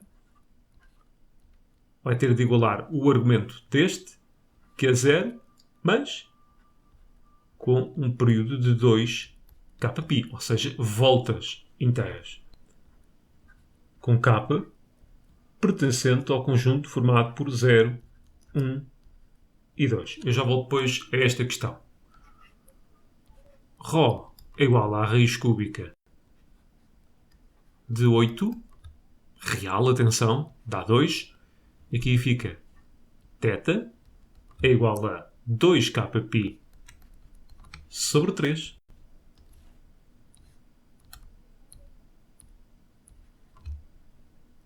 Com k pertencente a 0, 1, 2. Vamos dar agora valores de k. Para k igual a 0 fica aqui uma das soluções, que é simplesmente 2. Na outra, vamos substituir o k por 1 e fica 2 elevado a i 2π sobre 3. E a outra, 2 elevado a i 4π sobre 3, isto para k igual a 2. Também se percebe agora porque é que não fazemos k igual a 3, porque é que o k é apenas entre 0, 1 e 2. Isto porque, para k igual a 3, o argumento dá 2π, ou seja, se imaginarem no plano complexo, ficávamos com este mesmo afixo. Eu ponho 0, 1 e 2, porque é a maneira mais fácil de trabalhar. Na verdade, basta 3 seguidos. Lembrar aqui que 4π sobre 3 é π mais π sobre 3. Cá temos o z na forma trigonométrica. Mas, só para chatearem, eles querem na algébrica, isto como se o exercício já não fosse longo o suficiente. Bem, como é que vamos ter de pôr? 2 cosseno de π mais π sobre 3 mais i seno de π mais π sobre 3. Onde é que anda o π mais π sobre 3? Estará aqui, no terceiro quadrante, como se queria. O seu termo de comparação do primeiro quadrante será o π sobre 3.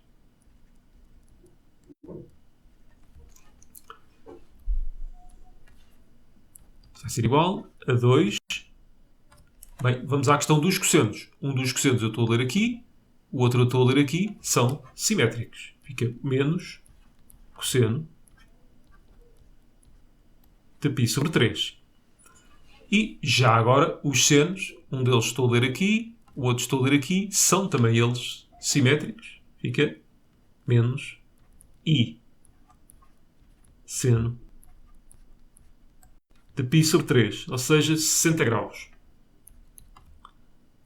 2, abre parênteses, aqui dá menos 1 meio, aqui dá menos raiz 3 sobre 2. Temos aqui um cortezinho e cá temos menos 1 menos raiz de 3 e já estava aqui perdido o i. Questão 12. Na figura 6 está representado o triângulo ABC, seja x pertencente ao intervalo entre 0 e π sobre 4, a amplitude em radianos do ângulo BAC, este aqui. Sabe-se que CBA é igual a 2x, BC igual a 2, ou seja, nada a acrescentar àquilo que a figura já mostra. Mostra que o comprimento AB é em centímetros, dado para cada valor de x pela expressão que aqui se encontra.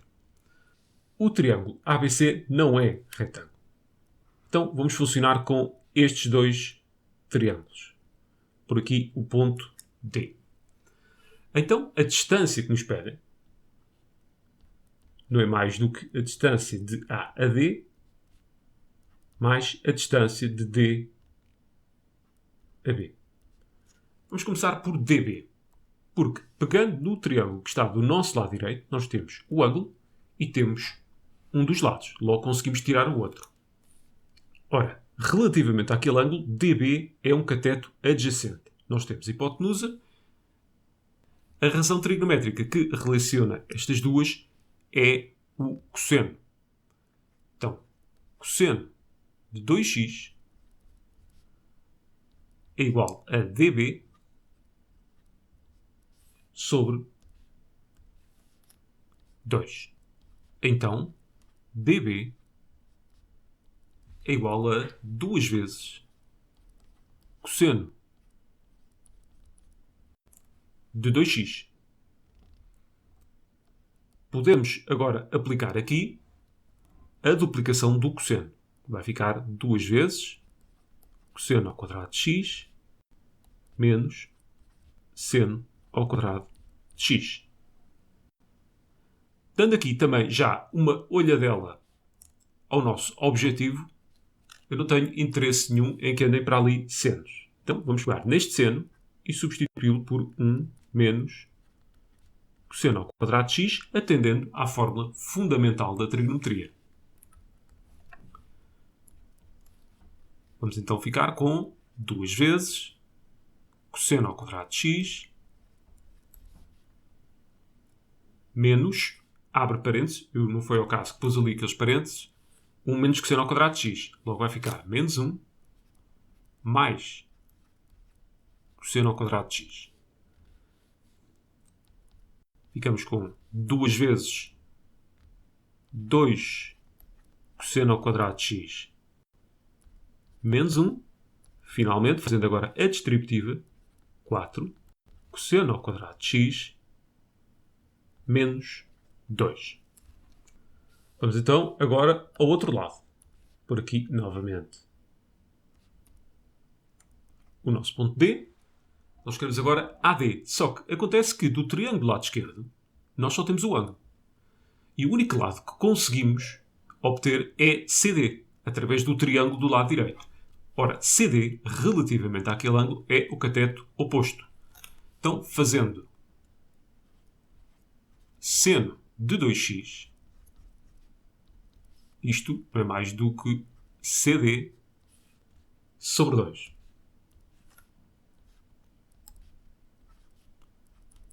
Quer dizer que CD é igual a 2 vezes seno de 2x. E agora, fazendo a duplicação do seno, ficamos com 2 vezes 2 seno de x cosseno de x. Ou seja, 4 seno de x cosseno de x.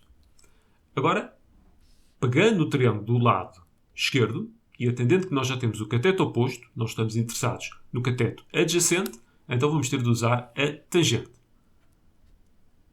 Tangente de x, então, não é mais do que CD sobre AD.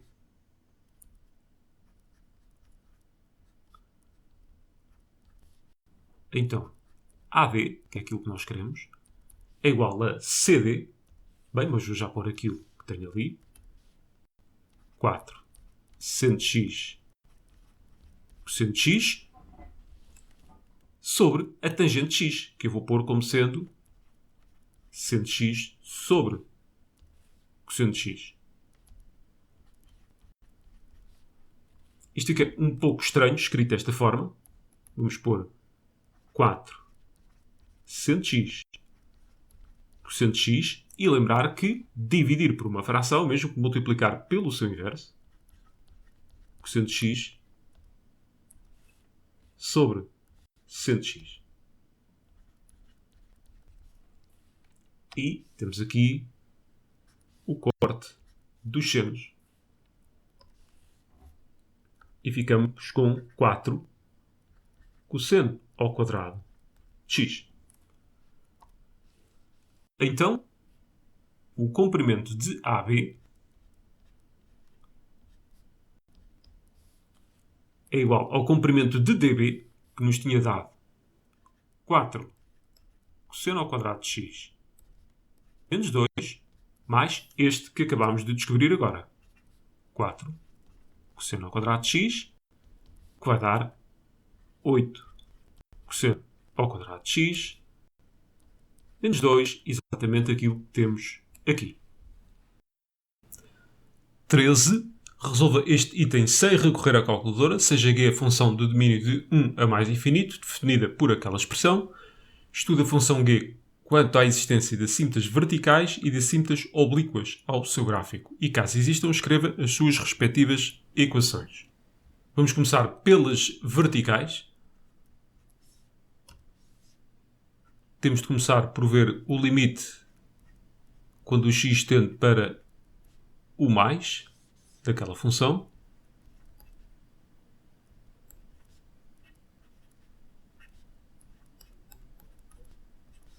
Substituindo o x por 1, vamos ficar com 5 menos 3 ln de o mais menos 1. Ou seja, 5 menos 3 ln de 0 mais. Vamos pensar aqui no gráfico do logaritmo.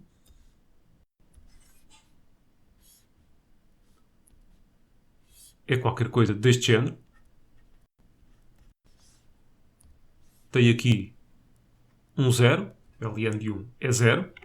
ln de 0 mais não é mais do que a ordenada que nós estamos a ler aqui no gráfico, quando a abscissa é infinitamente próxima do 0 pelo lado direito. E isso dá menos infinito.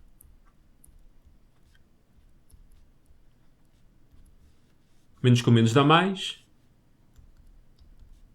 Então temos mais infinito, quer dizer que, de facto, em x igual a 1, nós temos uma assímmetota. e mais, sendo G contínua,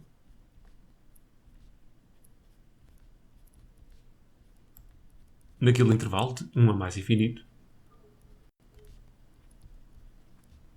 então esta assímeta é única. Vamos então agora ver as oblíquas. Vamos então a isso, ver as oblíquas. A existir é para mais infinito. Vamos começar então pelo valor do declive, que há de ser o limite quando o x tende para mais infinito de g de x sobre x.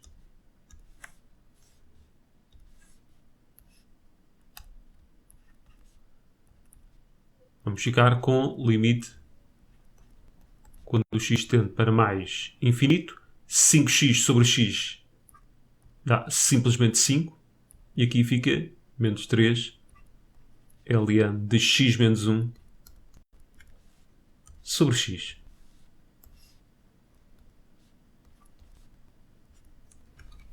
Este limite com que vamos ficar aqui no lado direito é bem parecido com este, e não é o facto de termos ali aquele menos 1 que vai mudar o facto deste limite também ele tender para 0. Agora precisamos de o mostrar.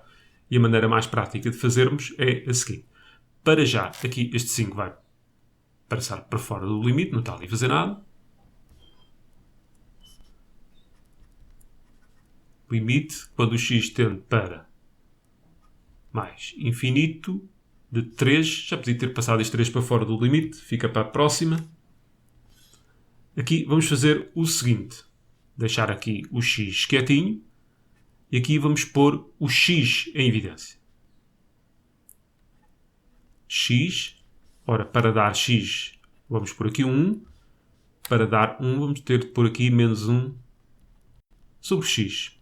Imaginem-se depois ali a fazer aquela distributiva, para confirmar se está tudo bem. X vezes 1 dá x, x vezes 1 sobre x dá 1.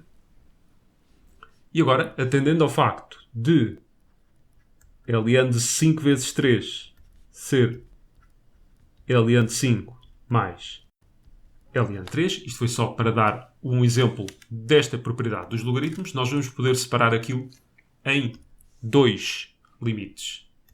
Antes, ainda vamos escrever assim, 5 menos 3 vezes limite quando o x tende para mais infinito de ln de x mais ln de 1 menos 1 sobre x sobre x. Estou a escrever a fração assim para não ocupar tanto espaço. E aquilo que fizemos aqui foi fazer uso desta propriedade dos logaritmos. Continuando, agora sim vamos separar em dois limites. 5 menos 3. Aqui vamos ficar com um limite quando o x tende para mais infinito de ln de x sobre x, ou seja, o nosso limite notável, mais limite quando o x tende para mais infinito de ln de 1 menos 1 sobre x sobre x.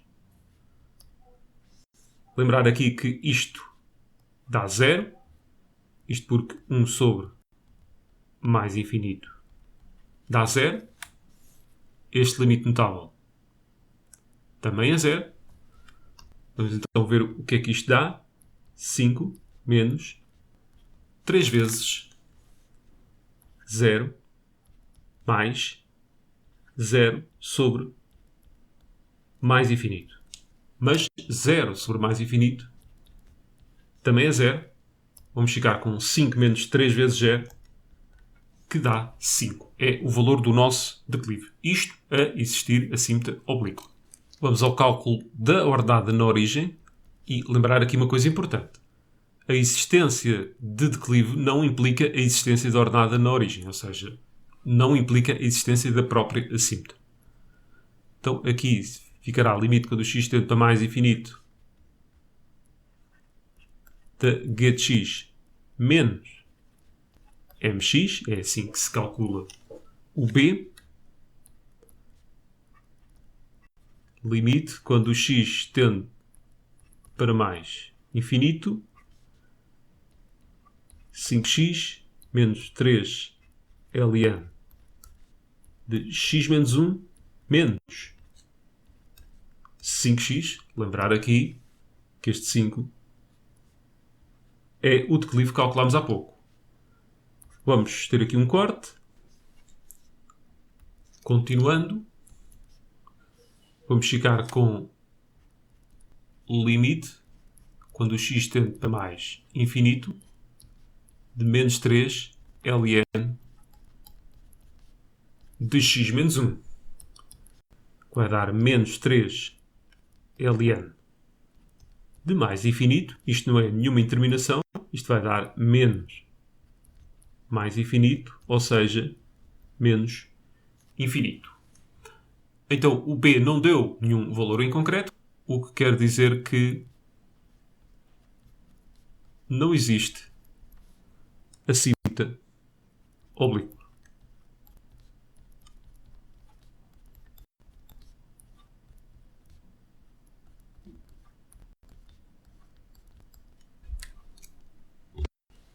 Questão 14. Resolva este item sem recorrer à calculadora. Determine os números reais que são solução da equação. Primeira coisa a fazer neste tipo de exercícios é avaliar qual é o domínio. Então, o domínio é o conjunto dos números reais que obedecem à seguinte condição. Ou seja, temos de garantir que o que está dentro dos logaritmos tem de ser tudo positivo. Então, 5 menos 2x vai ter de ser maior que 0 e, simultaneamente, o 3 menos x também vai ter de ser maior que 0. Vamos fazer aqui à parte isto. 5 menos 2x maior que 0 e 3 menos x maior que 0.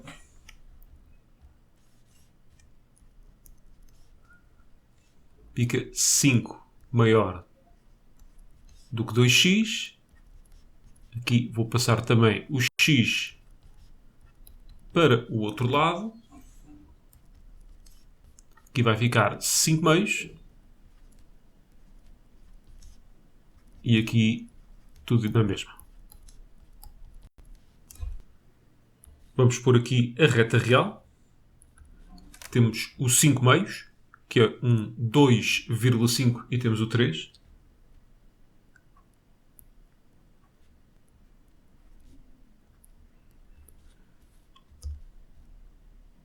E aquilo que tem de se verificar é que o x tem que ser menor do que o 5 meios e, simultaneamente, também menor do que 3.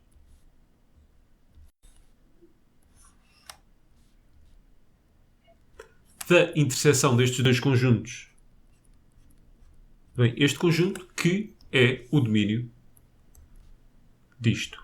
Ou seja, de menos infinito até 5 meios aberto. Vamos começar então. Para valores de x pertencentes ao domínio, vamos então resolver a equação. A primeira coisa que me ocorre é passar aquele ln de 3 menos x para o outro lado.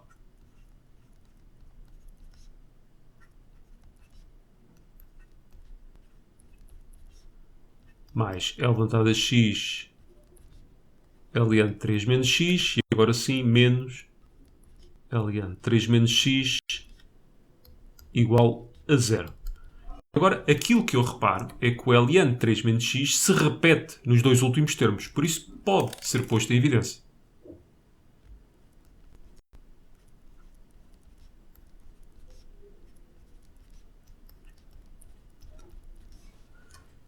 Então, vamos escrevê-lo já. Ele aqui está a multiplicar por L levantado a x. Ele está a multiplicar por menos 1. Se tiverem dúvidas, imaginem-se a fazer a distributiva e ver se dá aquilo que ali está em cima. Agora, aquilo que eu vejo a repetir-se nestes dois termos é o L levantado a x menos 1. Por isso, vamos pô-lo também em evidência. Ele aqui multiplica por ln de 5 menos 2x e aqui por ln de 3 menos x.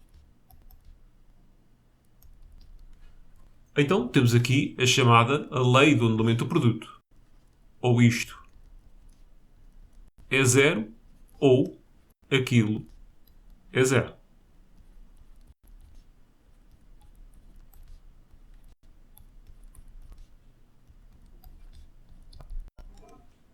Aqui vamos aplicar a seguinte propriedade dos logaritmos.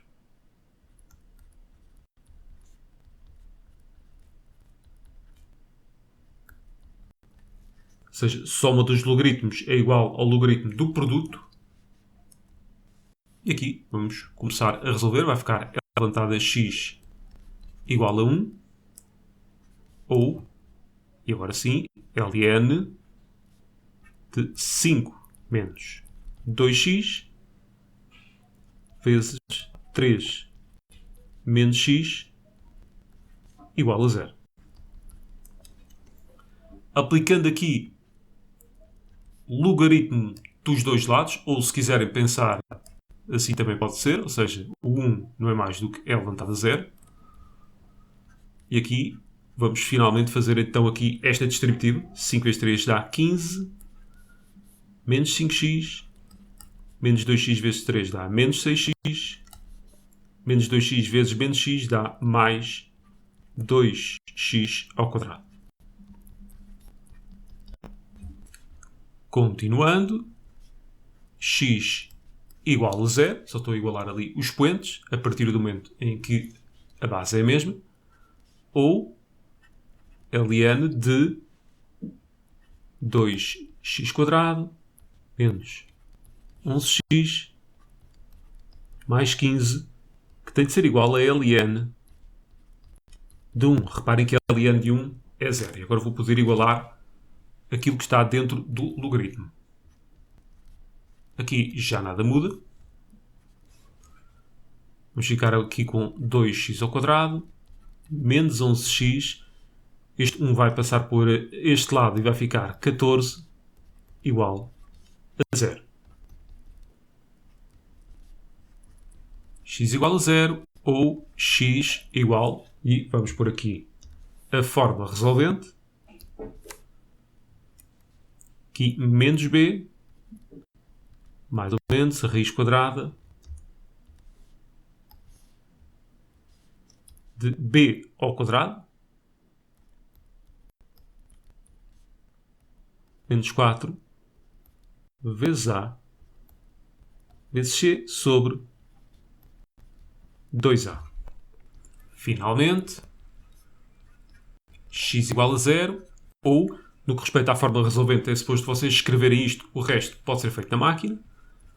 X igual a 2, ou x igual a 7 meios, e não esquecer que este x tem de pertencer ao intervalo de menos infinito a 5 meios.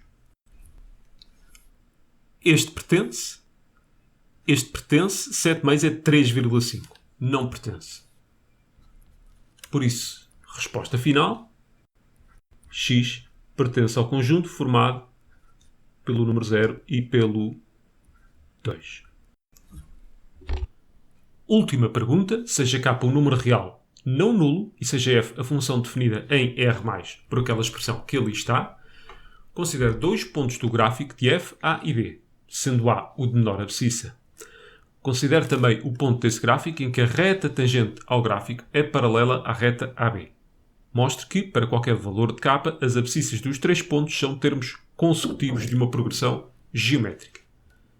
Bem, vamos por partes. Primeira coisa, ponto A. Vamos chamá-lo de A, f de A. Isto porque o ponto A pertence ao gráfico. E para o ponto B, idem. Ponto B é o B, F de B. Bem, olhando ali para as expressões, o ponto A há de ter coordenadas A, K sobre A, e o ponto B, B, K sobre B. Lembrar também aqui que A é menor do que B. Agora fala-se de um terceiro ponto, também pertencente ao gráfico, em que a reta tangente ao gráfico é paralela a AB. A reta AB. Isto quer dizer o quê? Quer dizer que o declive da reta tangente ao gráfico nesse ponto é igual ao declive da reta AB. O declive da reta AB, para já, podemos ver o que é que se passa com ele.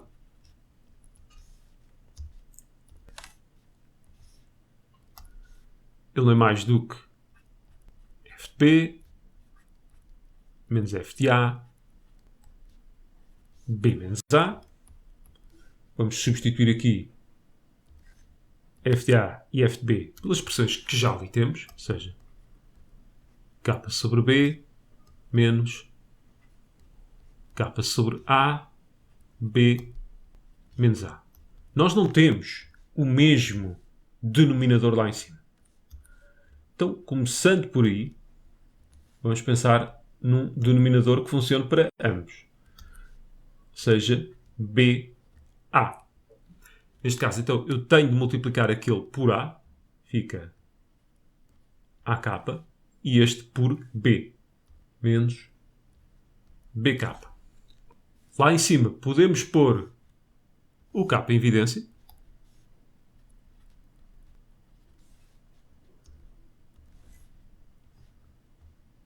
E ficamos com K A menos B. Sobre, vou escrever agora antes, AB. É a mesma coisa. Dividir por uma coisa é o mesmo que multiplicar pelo seu inverso. Quer dizer que aqueles dois estão quase a cortar. Digo quase porque estão com sinais trocados. Então vamos fazer aqui duas coisas. Para já, pôr ali um sinal menos evidência, que me permita escrever isto como B menos A. Aqui, AB. E tal como eu disse, dividir por isto é o mesmo que multiplicar pelo seu inverso. Então temos aqui também B menos A. E neste momento estamos em condições de fazer este corte, que seja, dá menos K sobre AB. Passo seguinte, vamos ver a derivada desta função. É derivada do quociente, seja K' vezes X menos K vezes X' sobre X ao quadrado. Acontece que K é uma constante, por isso a sua derivada é 0. Derivada de X é 1, por isso fica menos K sobre X ao quadrado. Então, nós sabemos que a derivada calculada no ponto C vai ter de dar menos K sobre AB.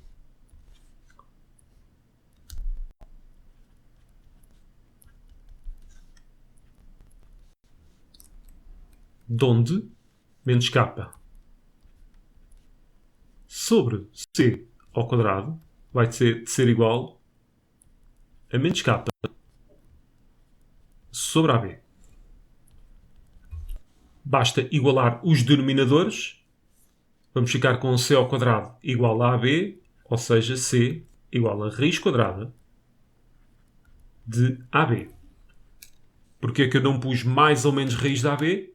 Tomem atenção, função f tem domínio R+, logo o C também ele é positivo.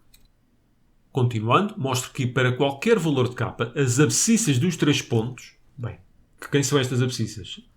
A abscissa do ponto A, do ponto B e a do ponto C, são termos consecutivos de uma progressão geométrica. Tudo bem. Agora, eu não sei exatamente a ordem com que eles estão. Se é aquela com que escrevi ou outra qualquer. Bem, mas eu sei uma coisa. O A é menor que o B e, atendendo ao domínio, todos eles são positivos. Daqui retira-se que raiz de A também terá de ser menor do que raiz de B e, partindo daqui, vamos escolher dois caminhos. Num deles vamos multiplicar à esquerda e à direita por raiz de A e noutro por raiz de B.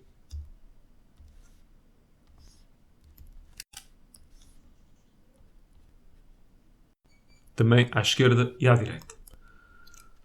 Raiz de A vezes raiz de A dá A. E aqui vamos ficar com raiz de A, raiz de B. Ou seja, o A fica menor do que raiz de AB. Coisa parecida aqui, vai ficar raiz de A, raiz de B, menor, ora, raiz de B vezes raiz de B dá B, então raiz de AB tem de ser menor do que B. Então, a ordem com que eles aparecem é a seguinte. O A primeiro, depois o raiz da AB e só depois o B. Ou seja, o A menor que o raiz da AB e o B maior do que o raiz da AB. Se são termos consecutivos de uma geométrica, quer dizer que daqui para aqui nós multiplicamos por uma constante R e daqui para aqui também. Então, para verificar isto, basta fazer o seguinte.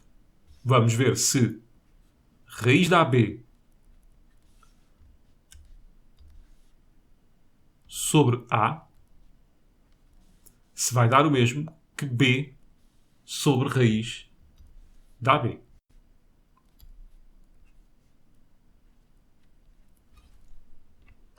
Imaginem que tínhamos aqui 3, 6, 12. 6 a dividir por 3 dá 2. 12 a dividir por 6 também tem de dar 2. Vou só pegar aqui na de baixo. Vamos ter de multiplicar em cima e em baixo por raiz da AB. Vamos ficar com B raiz da AB sobre AB. O B corta. E ficamos com o que temos ali em cima. Ou seja, raiz de AB sobre A. E está então provado que temos então os termos consecutivos de uma progressão geométrica. E provamos também que isto é a razão dessa progressão.